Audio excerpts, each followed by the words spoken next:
Sawadee Krap and welcome to the Funky Pod, Mindful Media and Communication. And I simply assume when you look at today's topic, you think, I did not see that coming. Sorry, I'm German, I have to make jokes about it, otherwise I cannot cope with our history. So today, as you see, we're talking about something serious? Well, let's see. So first of all, welcome back if you're like a returning listener. Welcome for the first time if you're a first-time listener. Today, the Funky Pod is your auditory oasis in the desert of drab dialogues. Why? Well, I'm trying to find a smooth entrance, but it's just not working. So let me just roll back the clock a little bit today to a time when viral meant something very, very different to today. And we're talking about the Nazi Germany, and yes, I'm German, and how media strategy, right, turned like a fractured country into a well-oiled machine. Of the worst kind, obviously. So strap in. It's going to be an informative ride, I hope, with some twists in the end. Let's see. So let's start with the obvious things that most people know, right? So the propaganda machine, right? Let's do it. So the guy who would have given like Madison Avenue a run for its money, Joseph Goebbels, and yes, that's how I pronounce it, okay? So at least you're learning how to pronounce all those dudes today. So he was the propaganda prodigy, right?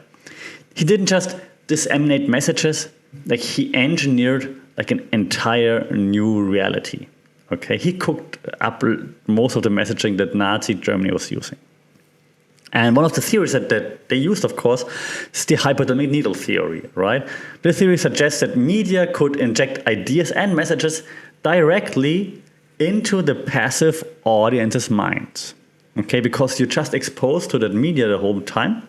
So the media is sending the messages to you and you're like, okay, you're just consuming it, okay? So Goebbels' strategy was flood the nation with the same messages across all media, okay? Radio, film, press, public events, you name it, the same messages kept getting sent over and over and over and over again. If you expose it all the time and you don't have anyone to talk about it or to criticize it, yeah, so then eventually you're like, you're giving in eventually, not actively, but passively, right? Because the audience, of course, very, very, very passive back in the day.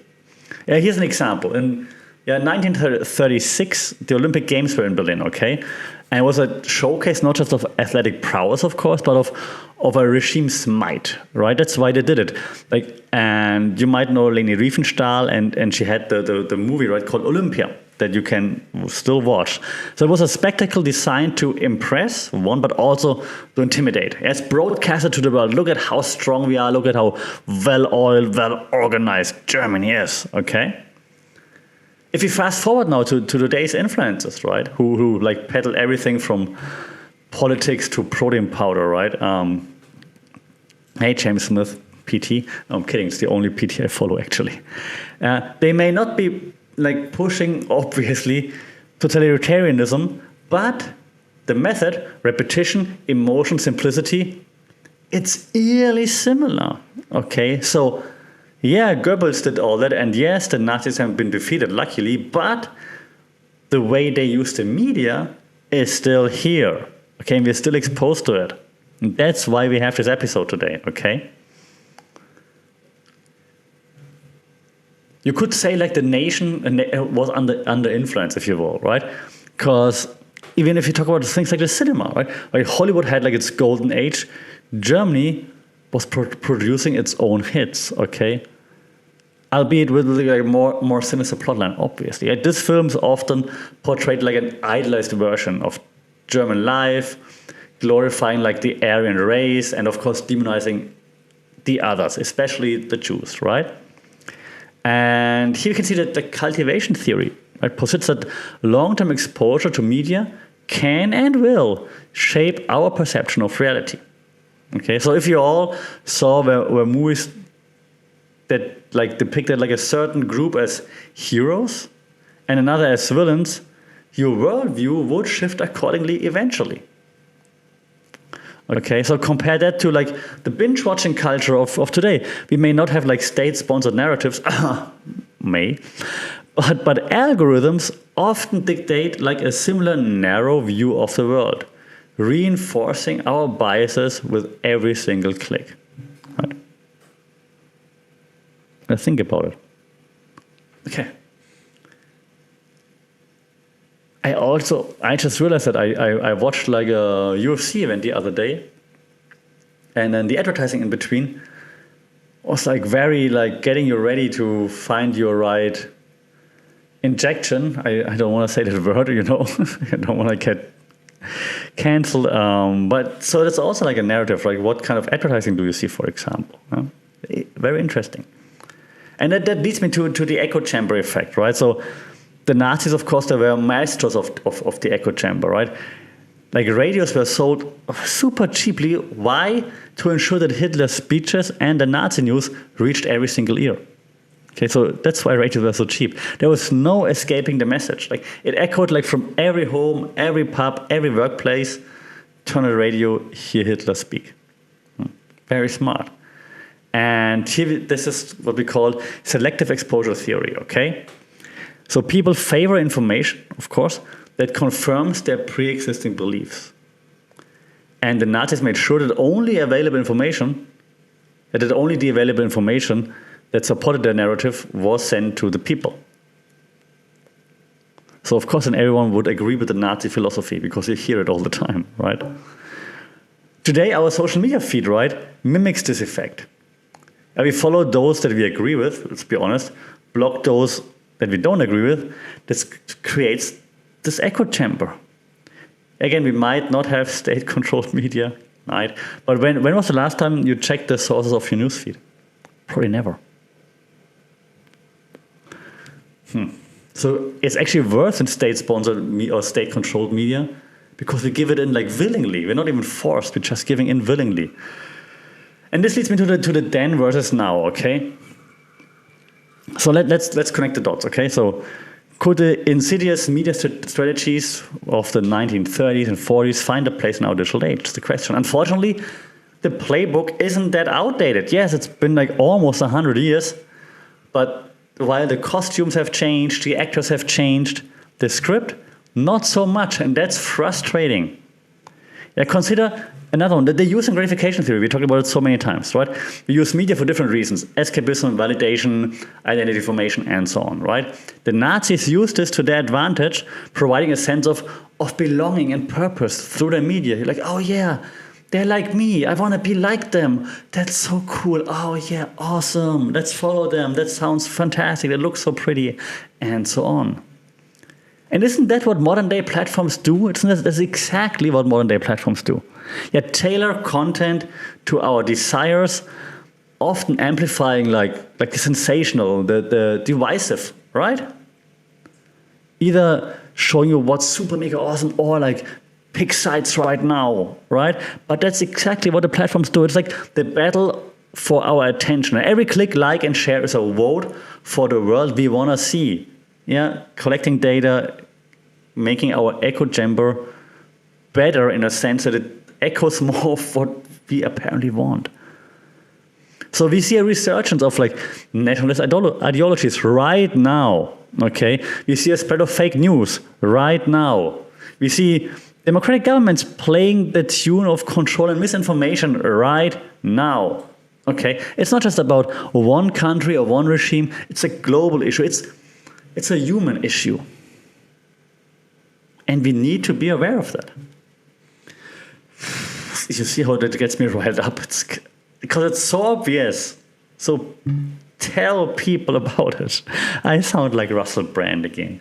Okay, I'm almost there. But I want to give you a few more things to think of before leaving, okay? Because there are a few more insidious chapters that I didn't touch on yet, and I'm just going to quickly leave a few thoughts with you, a few facts that you can think of, okay? From the Nazi media playbook. So the regime's control, right, extended far beyond just propaganda film and radio broadcasts. That's not all it did, right? They reached into like the everyday life of citizens. They're crafting like narratives that permeated even the most innocent of mediums. What do I mean? Well, take children's board games, for example. Yes, you heard it right. Board games. There was a board game called Juden raus, means Jews out. that had players chase wooden figures representing Jews out of walled medieval German cities. And you think Monopoly causes family disputes? There are others where you had to bomb like cities in England, for example. Yeah, so that's one, like board games was something that they used. Now think of, maybe not necessarily board games, even though they have some form of resurgence too, but other kind of games are big these days, right? Yeah. Then there was art. Yeah, art meant to inspire and provoke thought. But under the Nazis, became like a tool to shape ideology. The Hitler Youth, for example, the Hitler Jugend in German, and schools were like awash. Like, Hitler wanted to be an artist. They were awash with like imagery and activities designed to mold the Aryan leaders of tomorrow, not exposing them actively to like that new form of modern art. Modernist art was like not well liked in Nazi Germany. It was hated. In fact, it was like collected and thrown away, sold off, burned, and so on. Okay, so yeah, art. So we had board games, we have art. Is it also happening right now? Huh. And I have one more thing that then I'll let you go before we get to that. Censorship. Of course, the Nazi regime was the ultimate critic, obviously, deciding which books were bestsellers and which were kindling bonfires. The message was clear: fall in line, or your words go up in smoke. Now, these days, we don't see the burning of books, I believe, at least not on a large scale. But are all books available everywhere? Exactly. So you see, yeah, the Nazis were defeated, luckily, but their playbook of how to control the people made it into every country in the world. So we have to be aware of seeing who uses those plays and when they're being used on us all the time. And hopefully this awareness leads us to being able to counter it, okay? So I'm about to close this session of the Funkin' Pod right now, but yeah, let's remind ourselves that the power that the media holds, okay? It's we talked about it all the time, it's a double-edged sword that can defend democracy or undermine it, right? In our hands lies the power to choose, to question, and to change the channel. We just have to do it. So as always, I hope you learned something. I hope you continue to stay curious, stay critical, very important what we learned. Yeah, stay vigilant, because in a world where attention is currency, invest yours wisely. Challenge your views, diversify your sources, don't be stuck in your echo chamber. And maybe, just maybe, we'll keep history firmly where it belongs, in the past. So thank you, as always, for joining me on this journey. If you liked what you heard, or if you disliked what you heard, but if you found it interesting, share it, like, subscribe, leave a review, it would be fantastic. And stay mindful, and stay safe, take care. We talk soon. Somebody.